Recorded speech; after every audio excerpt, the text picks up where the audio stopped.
Welcome to the Slop Temple. We pray this video helps.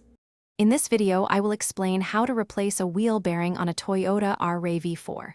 First, safely lift your vehicle and secure it on jack stands. Next, remove the wheel and then carefully unbolt the brake caliper and its bracket.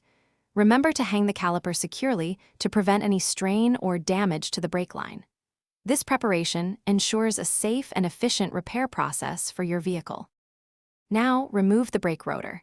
Sometimes it needs a few gentle taps with a hammer to free it from rust. Next, you'll need to unstake the axle nut, then loosen it with a 30 mm or 32 mm socket.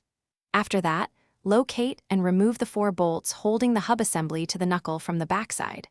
These are usually 14 mm or 17 mm bolts. This frees the old bearing for removal. With the old bearing removed, it's crucial to thoroughly clean the mounting surface on the knuckle. This ensures the new wheel bearing hub assembly seats correctly. Carefully install the new bearing, being mindful not to damage the magnetic tone ring for the wheel speed sensor.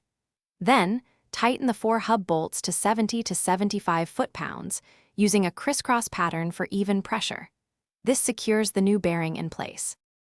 Finally, install a new axle nut and torque it to the manufacturer's specification, which can range from 159 to 215 foot-pounds for a RAV4.